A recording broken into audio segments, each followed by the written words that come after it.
What is a monster? There are many definitions that define the word, but the most common definition is this: any animal or human grotesquely deviating from the original shape, behavior, or character. But where did the word originate? It is a phrase of Old French derived from the Latin term monstrum, meaning divine omen, even if one is indicating misfortune. But how are monsters viewed in many parts of the world? And how did they transition into the modern day?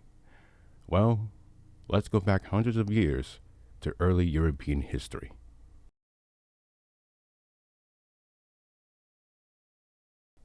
A mythology is a collection of myths, especially one belonging to a particular religious or cultural tradition.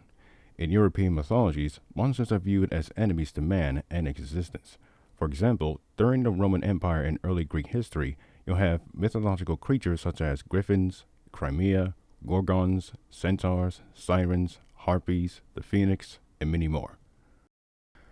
But the most famous of these European monsters are dragons. A dragon is a snake-like legendary creature that appears in the folklore of many cultures worldwide. Beliefs about dragons vary considerably through regions, but dragons in Western cultures, since the High Middle Ages, have often been depicted as winged, horned, four-legged, and capable of breathing fire. Dragons in European mythology are seen as evil, powerful, wicked, and dangerous types. All types can define a dragon, whether it is a standard Western dragon, a wyvern, a cockatrice, and a worm. In religions like Christianity, they can symbolize Satan or sin. But the more common trait is that dragons nest within caves, guard magnificent treasure, and feed off of farmers' sheep or cattle. The most notorious dragons are Typhon, Ladon, the Hydra, Jormungandr, Nidhogg, and Fafnir. However, not all dragons are viewed as evil beings of a story. They can also be seen as a sign of good.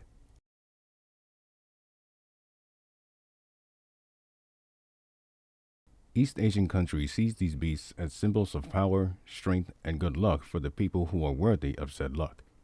Chinese mythology sees dragons associated with the water, such as waterfalls, rivers, and seas, and controls the weather, and in religion, such as Buddhism. There are 4 types of Chinese dragons: Tianlong, the celestial dragon who guards the heavenly dwelling of the gods; Fu Kanglong, the dragon of hidden treasure; Dilong, the earth dragon who controls the waterways; and Shenlong, the spiritual dragon who controls the rains and winds.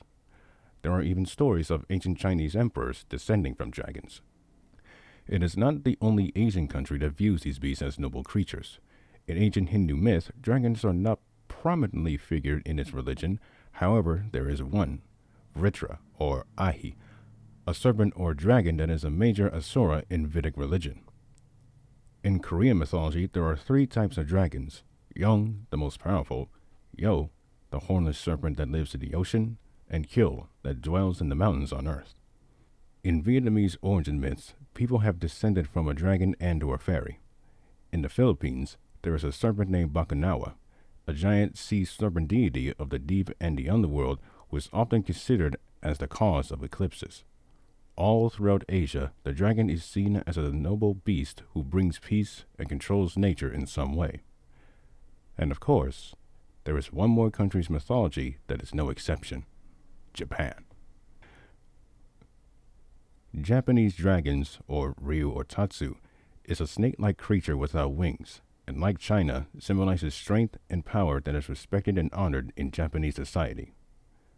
The famous dragons of Japanese mythology are Ozore, protector of Kyoto; Noriana, the treacherous woman dragon; Mizuchi, the infamous water deity; Toyotara Hime, the grandmother of Japan's first emperor; Kiyohime, the great vengeful human female to serpent; and Ryujin. The latter translates as dragon god, and the sea god and rulers of serpents. Of course, there is Yamata no Orochi, or Orochi, a creature famous for its 8 heads, with each head representing an element of the world: fire, water, earth, wind, poison, thunder, lightning, and darkness. In every mythology on Earth, each part of it has dragons or any mythical creatures that are benevolent and godlike creatures or the bringers of the apocalypse. But how does it all translate in literature?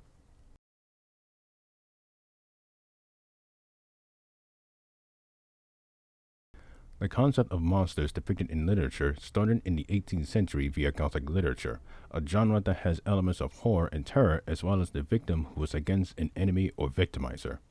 English author Horace Walpole's novel The Castle of Otranto, released in 1764, is one of the earliest examples of Gothic literature. It wouldn't be until 1818 for the first monster literature to be released to the world. Mary Shelley's novel The Modern Prometheus, later to be known as Frankenstein. The story of Frankenstein tells about a man named Victor Frankenstein, a man driven by his desire for knowledge and enlightenment, creates a monster using the body parts of dead criminals. His goal was creating a perfect human being who was able to be stronger and smarter than a regular human, only to soon regret his decision and leave it be. The book was a success that it went on to be adapted into many plays. Of course, Mary Shelley's original Frankenstein wasn't going to be the only monster literature in the 19th century. Robert Louis Stevenson's Strange Case of Dr. Jekyll and Mr. Hyde, released on January 5, 1886, tells the tale of a man named Dr. Jekyll and his encounter and interaction with the hunchback man named Mr. Hyde, with the latter discovering a dual personality of the old doctor. Then there was Bram Stoker's Dracula, released on May 26, 1897, telling a tale of a man named Jonathan Harker coming to Count Dracula's castle where the Count is inquired to buy a house in England. But after discovering that the Count is indeed a vampire and binding his closest friend Lucy Westenra, Dr. Van Helsing helps him and tries to find a way to confront the King of Vampires.